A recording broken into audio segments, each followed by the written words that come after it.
Hi everyone and welcome back. This is the last part of the review and we're gonna look at motherboards more modern like this Asus Maximus Impact. This has a mini ITX form factor and is supported by the BC1. Lately, more mini ITX motherboards have appeared supporting both entry and high-end CPUs. This is a prime example of enthusiasts overclocker motherboard. And now we're gonna try to fit the motherboard over the case. Fortunately, this time we got off easy with only 4 mounting points. And we're gonna start assembling the thing.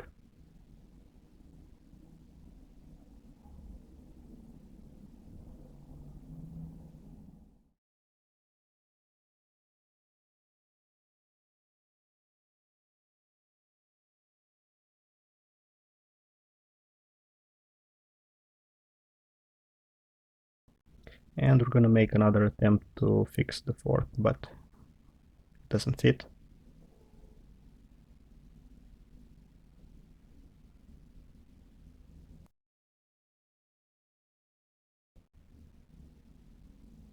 And now we're gonna take a look at the video card. This is a 1900 GTX. It's a bit large even for modern standards, but because of the small form factor of the motherboard, it has plenty of room to breathe.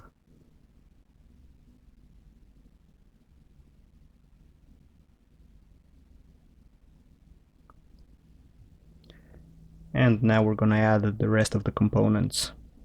Always important that the power supply unit has a flat surface, so that doesn't hinder the installation over the bench table.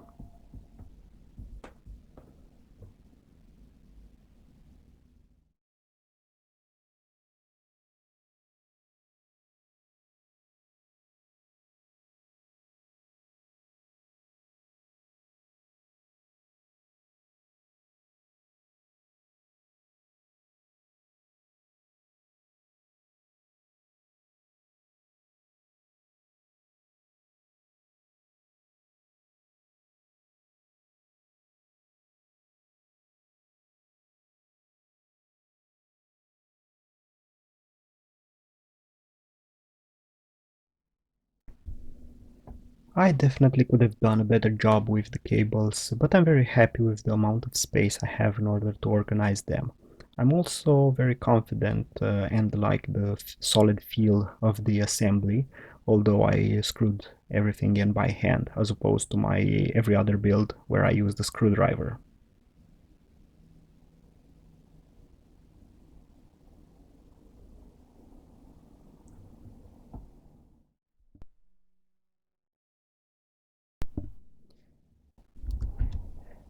And now we're gonna start looking at the mini ATX motherboard. This format has been around since the early days of the ATX. This motherboard needs more than 4 screws, although I would be confident that the 4 screws from the previous installation um, are gonna be enough for a quick benchmark. And it looks like the bench table needs 2 more screws for the lower edge of the motherboard, and I'm also gonna use a push pin screw just to get the standoff, just to get the hang of it.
Finally, this is complete and I'm pleasantly surprised with the sturdiness of the build and the amount of space I have for cable management and cooling.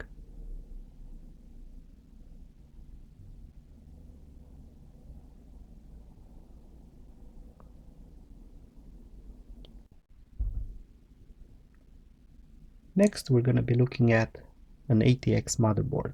The ATXs offer many more mounting points than the mini ITX or the mini ATX formats.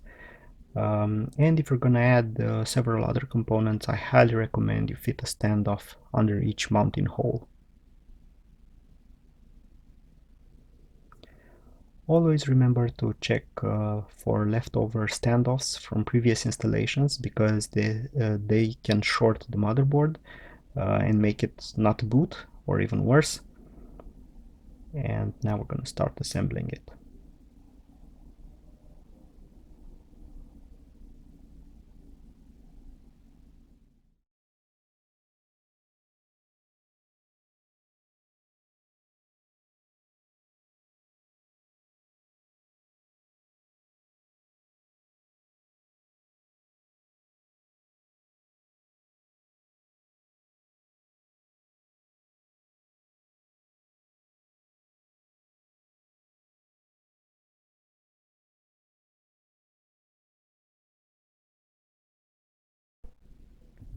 Adding a cooler, especially a standard push-pin socket T, is one fairly easy task to do now compared to a regular case.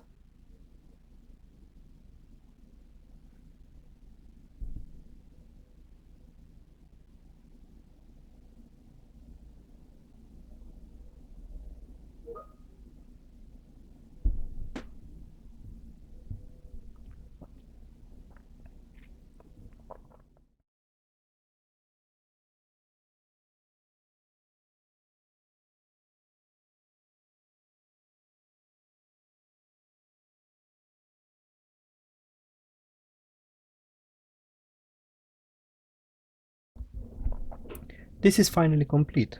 In this case, the motherboard covers a large area of the bench table, but it still gives me ample opportunities to do better cable management. In the case you're going to use the bench table as a showcase computer. If you're gonna use it for benchmarks, you're not gonna care too much.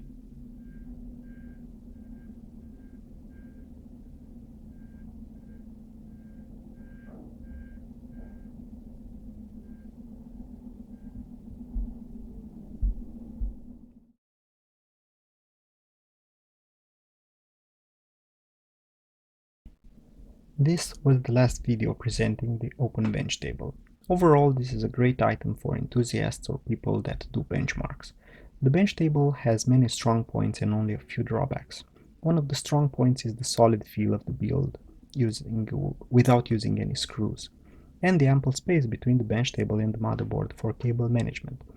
And of course the fact that almost every imaginable component can be attached to the bench table. Last but not least, the screws are made from a nice solid material that doesn't break so easily. For regular fast switching of the motherboards, I would keep in place these 4 pins and use push-pin standoffs for the other mounting holes. Always be careful to remove all of the standoffs in order not to short the motherboard. There are some things that you're gonna need to provide yourself, like this Lego brick for non-ATX motherboards, the LED indicators and power and reset connectors for most of the motherboards, and there are also times when I felt I needed additional screws that the producer offers as an extra. Also, a nice item to have would be screws with a smaller head diameter for various situations where the normal screws don't fit. Out of the 6 motherboards I tested, 2 of these would have benefited from smaller diameter screws. Other than these, always be careful for standoff leftovers from previous installation. Thank you for watching and see you next time.